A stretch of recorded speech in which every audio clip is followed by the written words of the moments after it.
Przewodnik szuka śladów. Mamy od razu całą rodzinę. Nie wiem, jak tam się dostać, żeby z bliższa zobaczyć.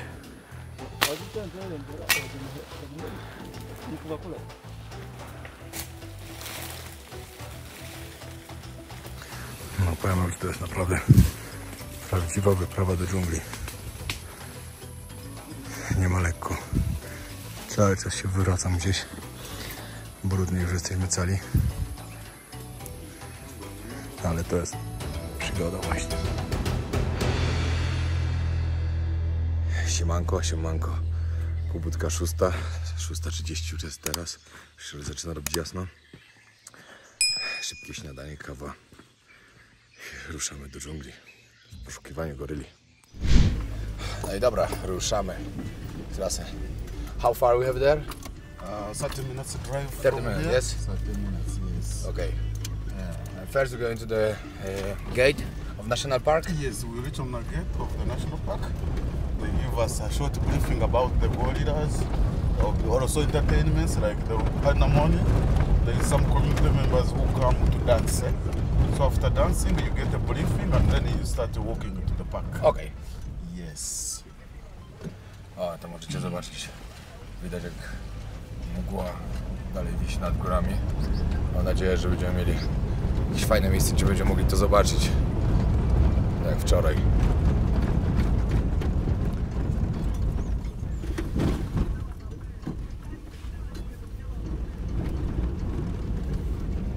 Powiem wam, że właśnie głównym celem, wiadomo moim, żeby przyjechać do Ugandy i w sumie jak pewnie każdego celem są goryle. Wczoraj się pytałem, to właśnie goryle występują w Ugandzie, w Rwandzie i w Kongo, ale największa populacja jest właśnie tutaj, w Ugandzie. Później wam powiem dokładnie, jak wyglądało załatwienie wszystkiego, jakie trzeba papiery załatwić, ile to kosztuje, ile mieliśmy płacić na początku, a ile wyszło koniec końcem. O, widać jeden z wulkanów, daleko, bo daleko, ale widać. The first one is called Muhabura, and the Muhabura means the guide. This is the biggest one, yeah? Yeah, that's the biggest one. On the left. Yeah, it means the guide.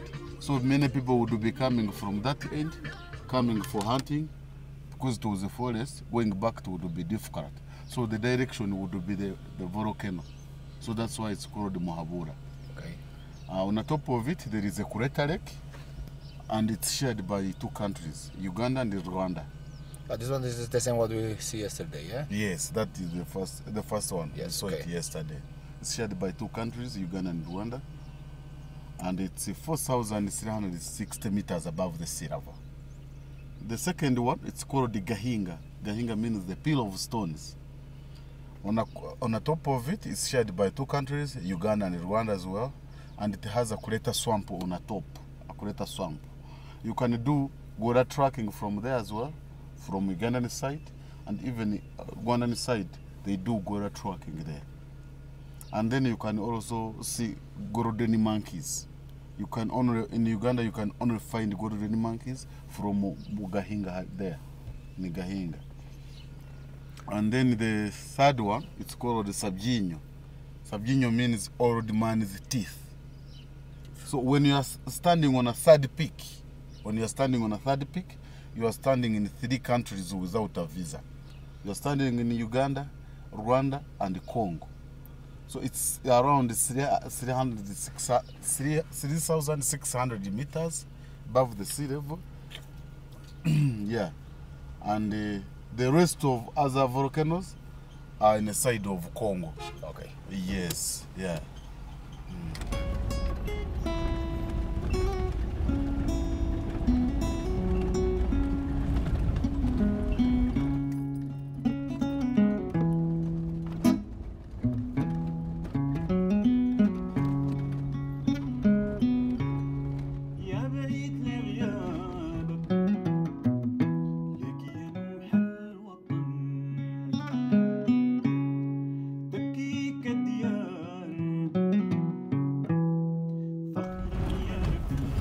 Nagle się zaczyna las deszczowy.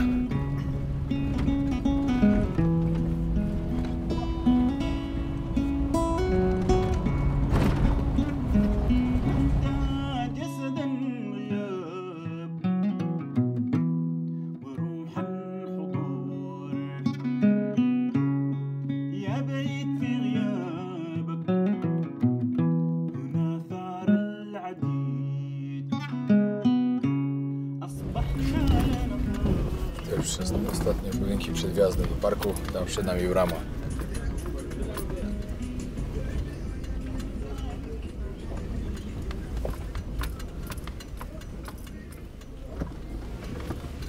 Dobra, dojechaliśmy na miejsce. Stąd będziemy przydzieleni do jakiejś grupy, bo 8-osobowe grupy idą razem. Szybkie omówienie teraz jakichś tam zasad, co robić, czego nie robić, jak się zachowywać. I ruszamy w poszukiwaniu goryli. Pamiętajcie, że tutaj przyjeżdżacie do Parku Narodowego. One występują tu w parku, ale nigdy nie wiadomo, gdzie one są. Także może być tak, że wejdziemy do parku i jakieś 15 minut zobaczymy, a może być tak, że będziemy szli 4 godziny i dopiero zobaczymy. No. Morning.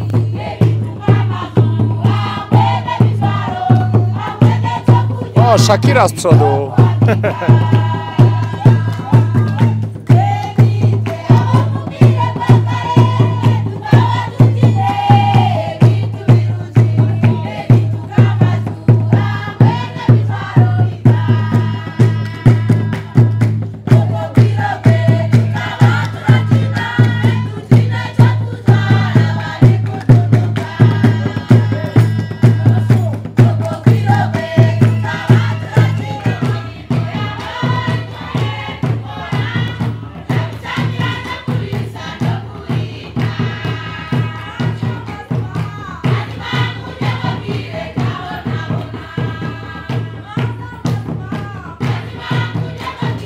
Dobra, jesteśmy już po omówieniu pewnych zasad, pewnych informacji, żeby dowiedzieć się, co nas czeka.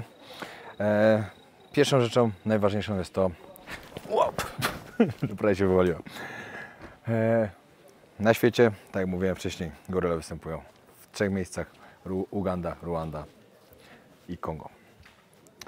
Tutaj jest ich najwięcej. Ogólnie na świecie mamy jeszcze ponad 1000 sztuk, ponieważ, skąd oni to wiedzą?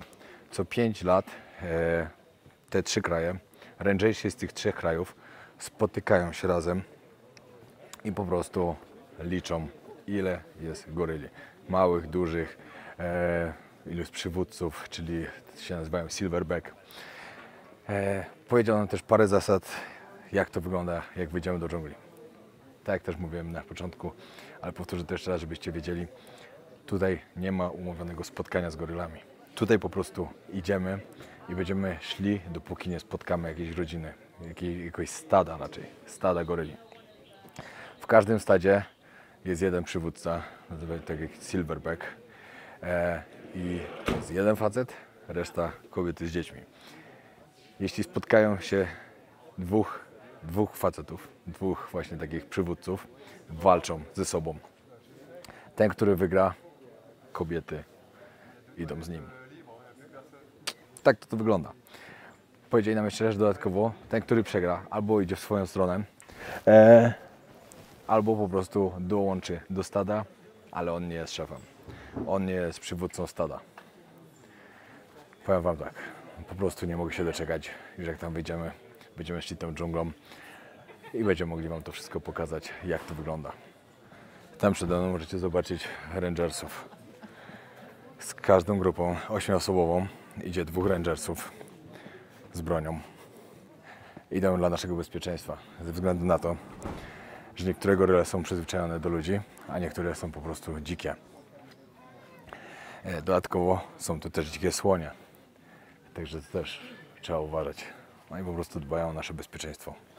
Powiedzieli nam tak, jak będziemy na miejscu, musimy mieć założone maski. Dlatego, żeby nie zarazić niczym goryli, jak będziemy za blisko, lub żeby one nie zaraziły nas czymś. po prostu dla bezpieczeństwa. Jeszcze jedna ważna rzecz, o której powinniście się dowiedzieć na samym początku, to jest to, że nie może tu przyjechać ile osób sobie chce po prostu. Dziennie wyznaczone są 62 pozwolenia na wejście do parku. Czyli tylko 8 grup po 8 osób może dziennie tam wejść. Znaczy w takim największym sezonie. Dzisiaj nas jest akurat 1, 2, 3, 4, 5 grup. 5 grup, czyli dzisiaj 40 osób wejdzie do parku. Samo wejście do parku, samo pozwolenie na wejście do parku kosztuje $700 plus 70, czyli $770. No i plus dodatkowo biuro, z którym pójdziecie, za przewodnika i tak dalej, dodatkowo kasuje pieniądze za to, żeby was tutaj przywieźć, za odbiór i tak dalej, i tak dalej, i tak dalej. Ale to na samym końcu wam dopiero powiem, jak nam fajnie udało się to załatwić. Dobra, i ruszamy na przygodę.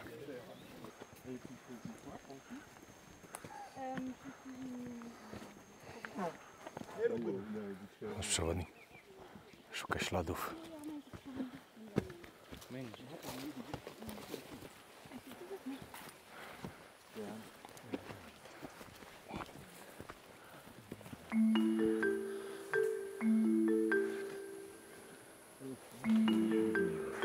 Wchodzi na poczekaj do góry.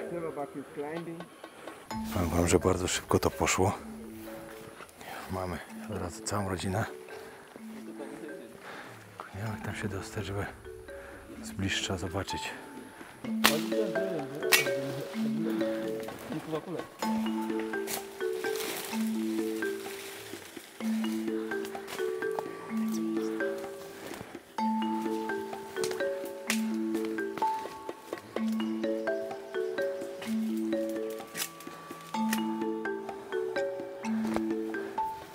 To jest przywódca stada. Silverback, dokładnie.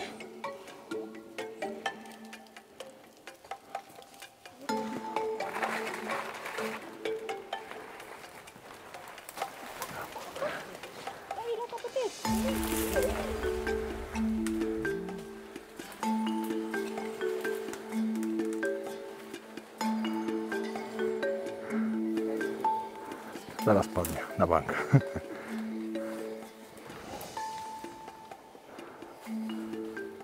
Wow. Hello.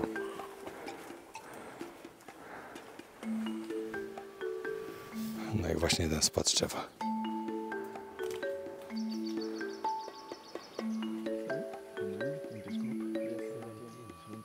Tutaj akurat ta grupa, którą widzimy, ta rodzina, to jest 17 goryli. Tutaj są, tam na drzewie.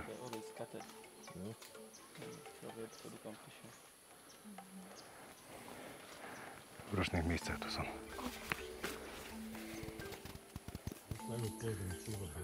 Silverback, czyli przywódca.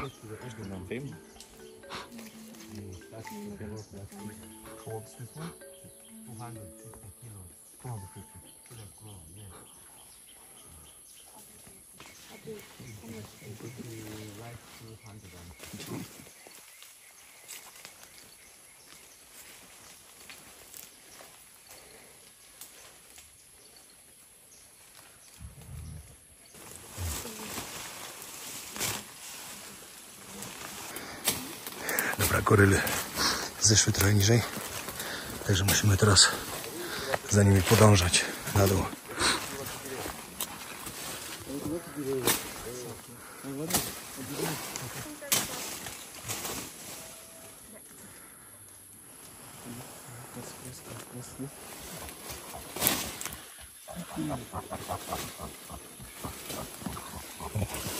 Słychać dźwięk, jak je wydobywa.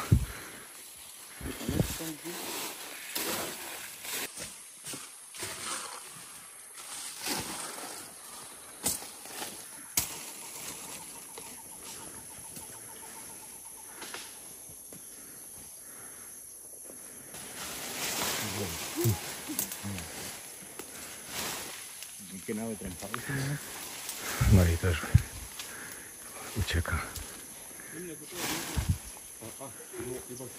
Dobra, idziemy w dół dżungli. Z przodu pan idzie z maczetą, żeby robić nam drogę i musimy podążać za nimi.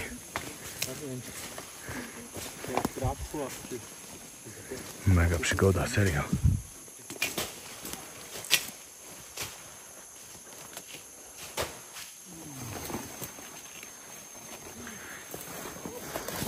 Powiem wam, że lekko nie jest tutaj chodzić. Trzeba się co chwilę czegoś chwytać.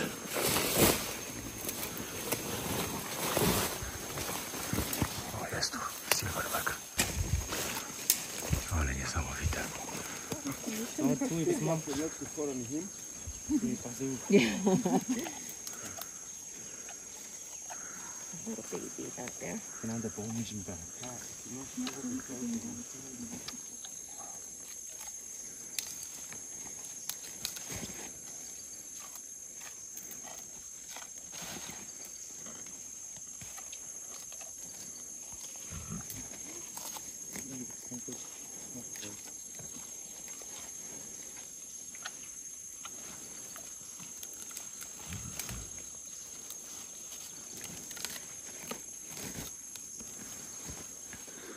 Nie schował się. Wstydliwy jest.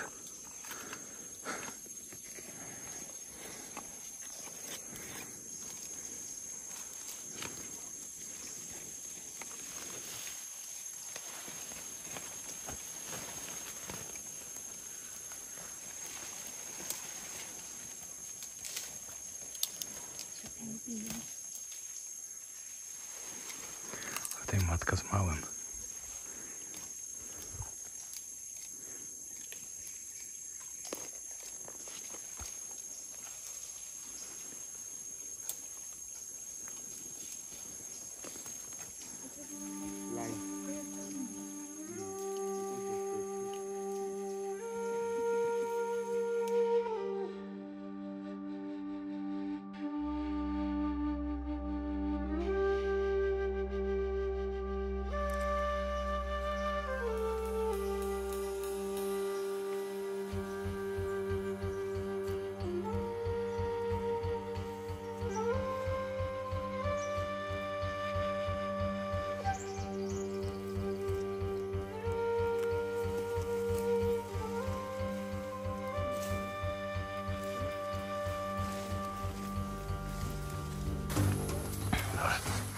Znaleźliśmy następne.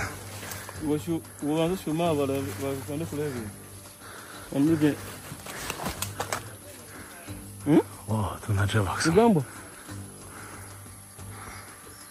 Dominic. Dominic.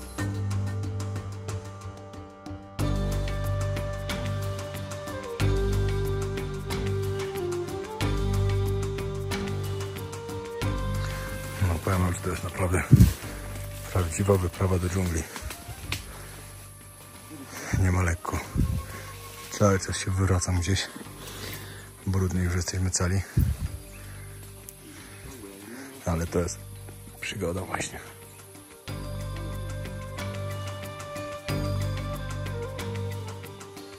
Wiecie, co to jest najgorsze? Wszędzie muszki takie małe, które... Ale krzyknął. Takie małe muszki, które strasznie gryzą.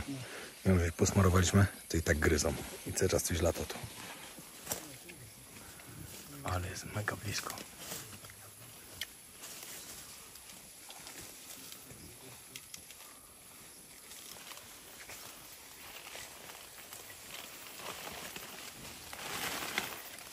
Patrzcie, jak blisko idzie z małym.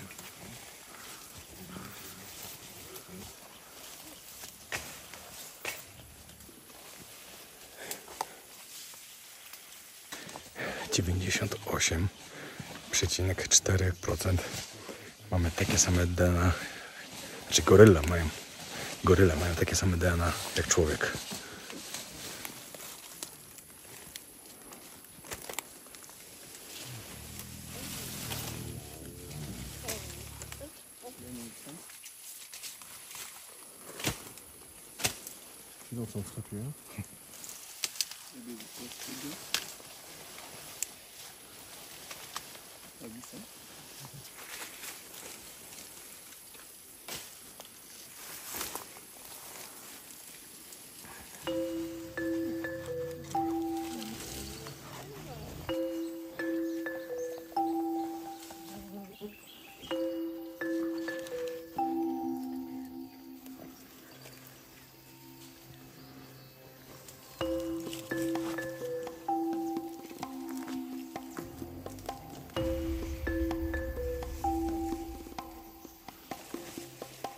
Better extend it deep.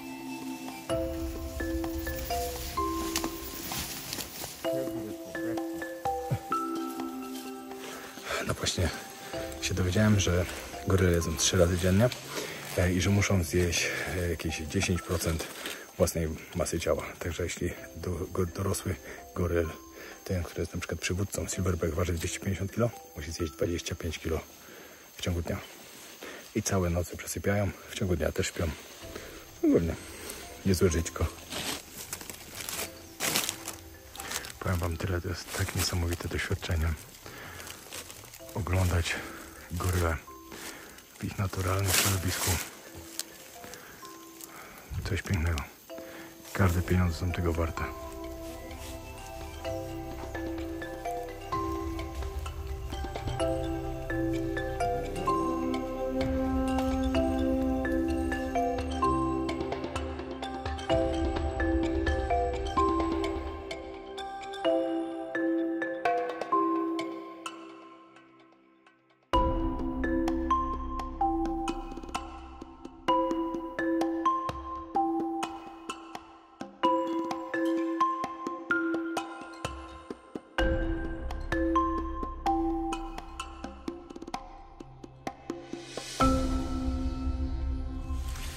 Powiem wam ogólnie tak niesamowita. Jeszcze raz. Się trzeba trzymać. Tak niesamowita przygoda. Przyjechać właśnie do Ugandy, pójść do dżungli, zobaczyć goryle w naturalnym środowisku, jak sobie żyją. Za nami są, tam tyk, tyk, tyk. Nie zapomnę tego na pewno nigdy. Coś niesamowitego. No i teraz jeszcze się trzeba przedostać z powrotem przez dżunglę. Chcieli nam dać patyki, niektórzy mają oczywiście, do podpierania się, ale my z Kamilem stwierdziliśmy, nie będziemy nosić, bo nam będą przeszkadzały. Teraz doskonale wiemy, po co one były. Co chwilę się wywalamy, tylko wiecie, to jest ślisko. Widzicie, chaszczami. Nie dość, że się zaczepia co chwilę o coś, to dodatkowo jeszcze się spada w dół, ślizga. Ale to jest taka przygoda. Jeśli ktoś będzie miał okazję przylecieć do Ugandy, o widzicie, leży. Jeśli będziecie mieli okazję przylecieć do Ugandy, no to wiadomo, że na pewno przyjedziecie na goryle, bo po to się tu przyjeżdża właśnie. Bardzo polecam. Zostawię wam w ogóle kontakt na dole. A może nie zostawię, może nie każdy chce. Jeśli ktoś by chciał kontakt do ziomka, który nam ogarniał to wam oczywiście zostawię. I dzięki wielkie też, bo Patec dał mi numer. Dzięki mordo. Naprawdę dużo zaoszczędziliśmy. W ogóle pierwszą propozycję, jaką dostałem od jakiejś pani, która tutaj ogarnia wycieczki, to powiedziała, że chyba 1500, po ile ona mówiła? $1500? Ta pierwsza? No, po $1500. Jakiś kosmos, no. Bez przesady. Nie wiedziałem dokładnie, ile to kosztuje. No i później tak się zacząłem orientować. Troszkę więcej poczytałem. I właśnie Patec wysłał mi kontakt do tego pana, u którego byliśmy dzisiaj. Też oczywiście u niego był. I załatwiliśmy to w sumie chyba $500 taniej od osoby. Dodatkowo z transportem z miasta tam do nich, do kempu, z noclegiem i jeszcze nas odwiezie na granicę z Rwandą. Kolejny punkt dzisiejszego dnia. Wracamy, ogarniamy się, lecimy w stronę Rwandy. Patrzcie, ile jest. Across Africa, yeah? Yeah. Oh. Safari ants. They move a lot. Jedzie z nami nasz pan Ranger. How long did you working here? Today, For how many years? Yeah. for me, I've just worked for like 17 years. 17 years. Yes. Oh, that's long. Yeah. Okay. But you living before in the forest or? I was in Yes. I was in the community. I came just here to work. Okay. Yeah. Cool. So we are trained. That of areas and to protect Okay. these animals. Good work. Really. On mówi, że on akurat z miasta, tu nie mieszkał się, ale wcześniej ci ludzie, którzy tańczyli, to byli na przykład ludzie, którzy do 91 roku mieszkali w lesie. byli po prostu ludźmi z lasu. Tak się to nazywa. Jeżeli tam z tego właśnie co polowali i tak dalej, ale w 91 roku musieli, po prostu zostali przesiedleni do miasteczka, tam gdzie byliśmy wczoraj. Tam rząd im wybudował jakieś takie, wiecie, prowizoryczne chatki. Musieli nauczyć się żyć po prostu z ludźmi innymi. A dodatkowo też znaczy, wiadomo, słabe jest to, że kazali im po prostu się przenieść, a wcześniej oni po prostu żyli w dżungli, żyli między tymi wszystkimi dzikimi zwierzętami. No ale zostali zmuszeni przez to właśnie, żeby dzikie zwierzęta zostały same sobie, ludzie ze sobą. Normalnie nigdy nie zapomnę tej wyprawy do Ugandy. Jakie to było niesamowite. Bardzo tylko żałuję jednej rzeczy. Bardzo. Żałuję tego, że nie udało się pojechać do tego małżeństwa, którzy te szkoły tutaj mają dla tych dzieci i tak dalej, bo po prostu chciałem też to zrobić, ale to jeszcze nie koniec, bo ja obiecałem sobie, że pojadę, zrobię specjalny odcinek, żeby więcej ludzi mogło zobaczyć, jak to wygląda i żeby ludzie mogli pomagać, bo po tym, co zobaczyłem tutaj, to jest straszna sprawa, naprawdę. Te dzieci tutaj mają tak przerąbane, a wiecie, edukacja jest ważna, bardzo ważna, bo bez tego to później człowiek nie ma zapewnionej przyszłości. Wiecie, jak ktoś nie potrafi pisać, ktoś nie potrafi czytać, no to umówmy się, no to jest naprawdę ciężkie życie. Myślę, że goryla jeszcze słychać, ale to chyba nie, bo coś innego.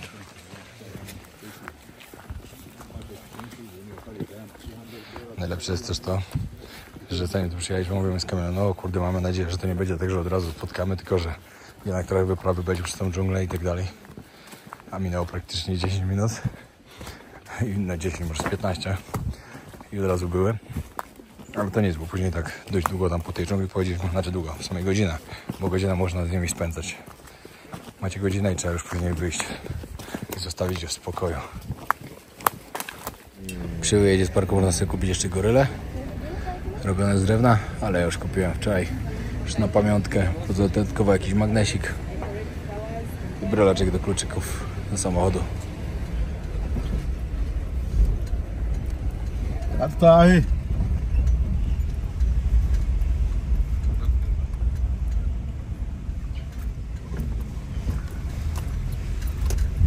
Dobrze dla nas w sumie, bo liczyliśmy, że będziemy około pierwszej, może koło drugiej z powrotem.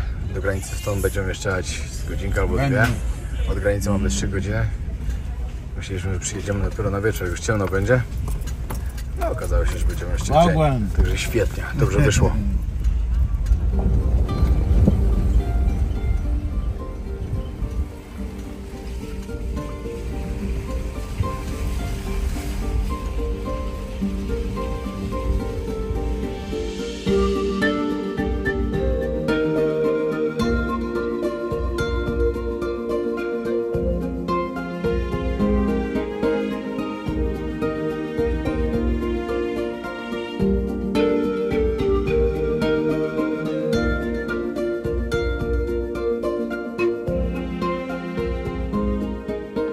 Spakowani już gotowi.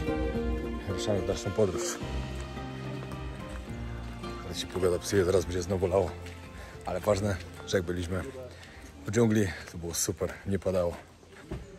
No jednak wczoraj nam przewodnik też mówił, że jednak jakby padało, to była taka lipa, że goryle wtedy też się chowają. Bo też nie lubią deszczu i się chowają przed deszczem i było ciężko je znaleźć. Dobra, jednak okazało się, że mamy 2 godziny trasy do granicy, ale to i tak dobrze. Powiem wam, że jak tu przyjeżdżacie, no to musicie zapłacić komuś, że ktoś was przywiózł samochodem, bo nie ma komunikacji miejskiej. Musicie mieć wszystko opłacone, totalnie. Mamy takiego farta, że rano udało nam się szybko zobaczyć gorylę, że teraz już jedziemy w stronę granicy. właśnie taki deszcz, że... Odsuń Kamil bardziej.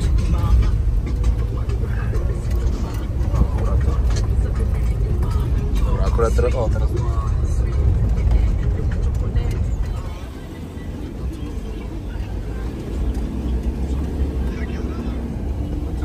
Zobaczcie, jak panie noszą gałęzie, żeby było na opał.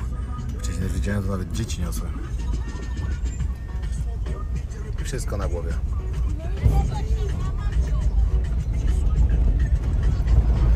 No już coraz bliżej miasta jesteśmy. Stwierdziliśmy, że jeszcze trzeba coś zjeść przed drogą, bo później mamy naprawdę 4, może 5 godzin. Zależy, jak szybko na granicy nam pójdzie. Ze względu na to, że nie zaakceptowali nam naszej East African Visa, która powinna być właśnie na Ugandę, Rwandę, no i Kenię. Musimy jeszcze raz na granicy się ubiegać o wizę, która też będzie kosztowała pewnie z 50 euro, znaczy dolarów. No, jesteśmy z powrotem w mieście. Zobaczcie, jakiego golek prawdziwy, ja bym wszedł. Teraz czas na kawę. Kawę, żeby się naładować energią przed dalszą częścią podróży. Obiad. O, tutaj też jest targ.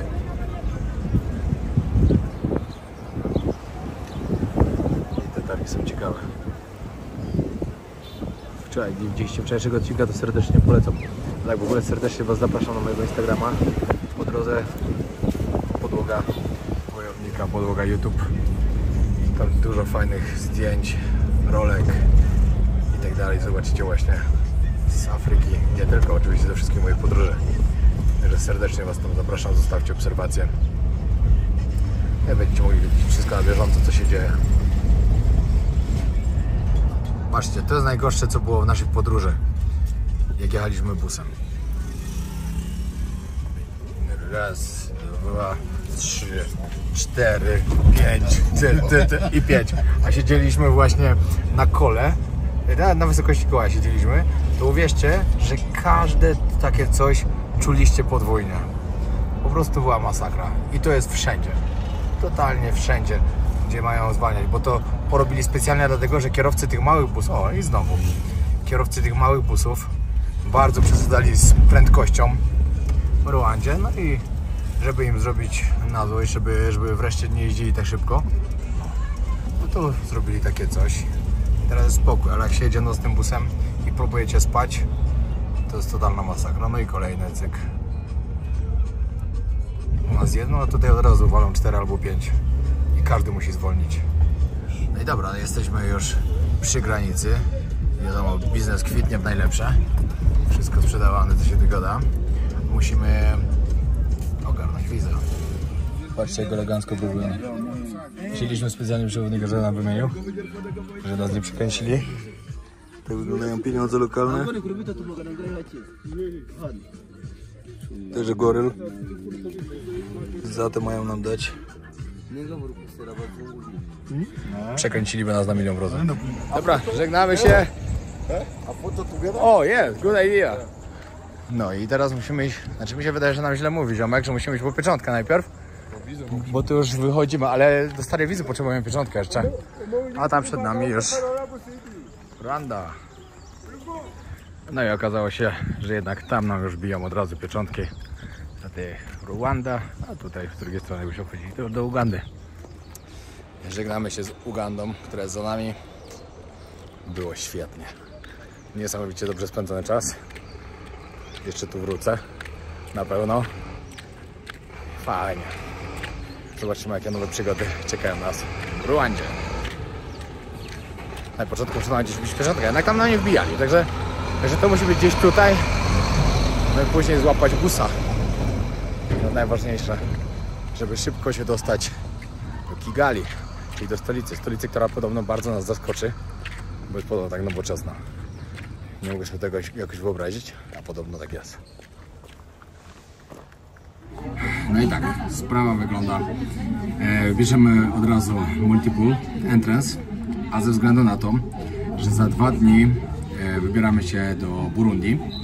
Burundi to jest taki malutki kraj, który tutaj jest zaraz koło Rwandy. Wynajmujemy motocykle i na motocyklach właśnie tam jedziemy sobie coś pooglądać i wracamy z powrotem do Rwandy, bo stąd też mamy lot pod Kilimandżaro. Wiza, normalna wiza kosztuje $50, żeby tu wjechać, multiple kosztuje $70.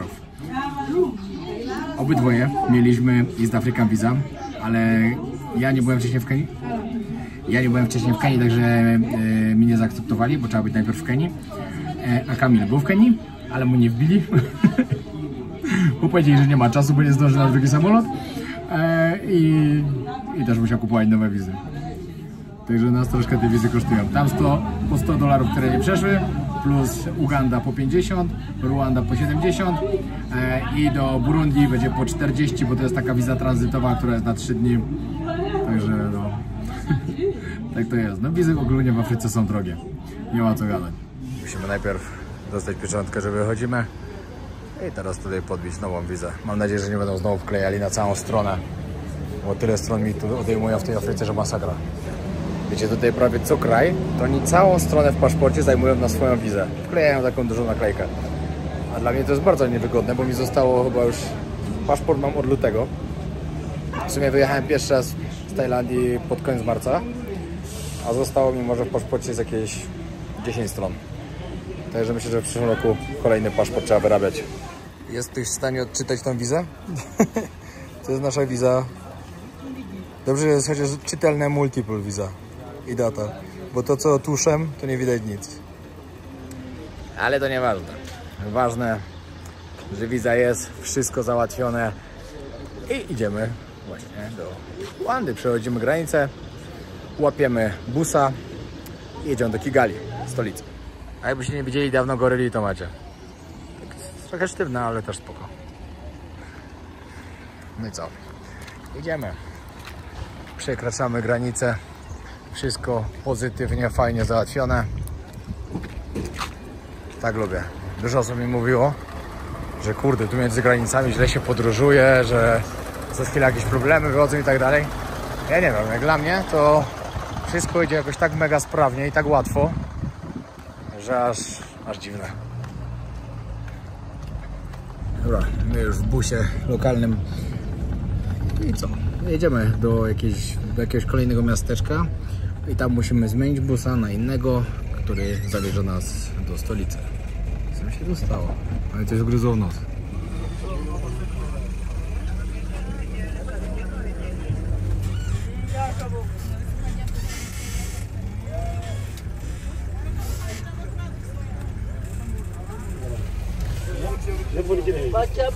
Kolejny kraj, kolejne przygody. 110 kraj ONZ i 128 ONZ plus. Mordy, powiem wam, że jak to będziemy jechać, jak się zatrzymywać co 200 metrów, to będziemy bardzo długo jechać. Pierwsze spostrzeżenie po przekroczeniu granicy. Bardzo dobre drogi. I dużo ludzi na rowerach jeździ.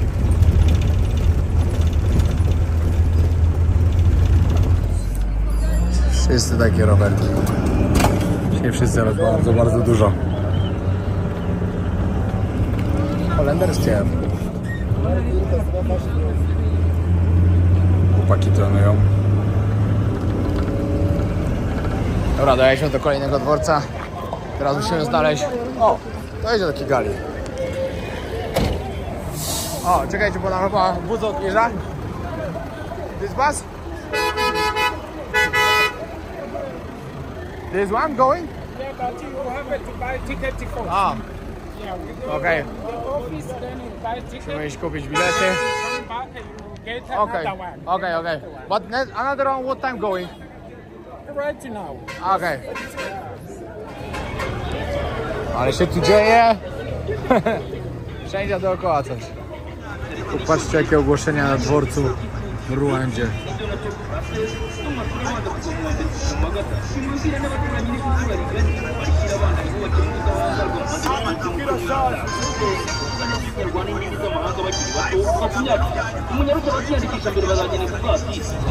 No i ruszyliśmy. Po 30 minutach chyba. Niby będziemy na jakąś 19 w stolicy. Ale jest tak ciasno. W trójkę siedzimy. No, tutaj tymi autobusami się nie podróżuje zbyt łatwo, ale przygoda.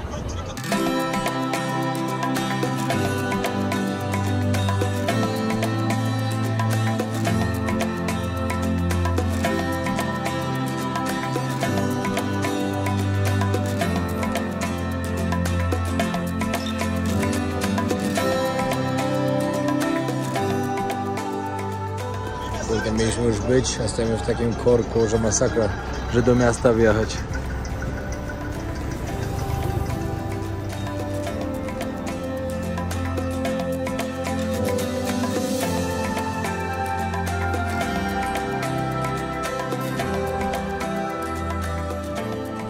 Dobra, na dworcu nie nagrywałem za bardzo, bo nie było jak. Się od razu rzucili na nas. Musimy gdzieś tu do restauracji jakiejś złapać neta i sprawdzić, gdzie jest nasz hotel. To powinno być niedaleko, ale chcieli od nas zdecydowanie za dużo pieniędzy. No, szukać nas chcieli po prostu. No i pijamy na motorki. Motorek 3 zł kosztuje, także się opłaca.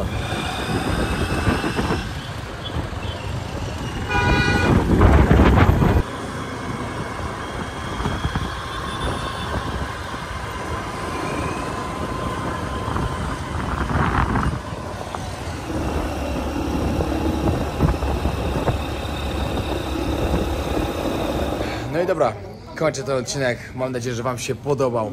Zapraszam na kolejny odcinek już z Ruandy. Powiem Wam, że jestem w szoku, jak to wygląda, ale wszystko pokażę Wam jutro. Także zapraszam serdecznie. Pamiętajcie, żeby wspierać mój kanał przez subskrypcję kanału. Bo dzięki temu możecie mnie wspierać. Ja mogę robić dalej to, co robię. Mój kanał się rozwija, a jestem szczęśliwy, bo lecę po 1 000 000 subskrypcji. Pozdrawiam, na razie.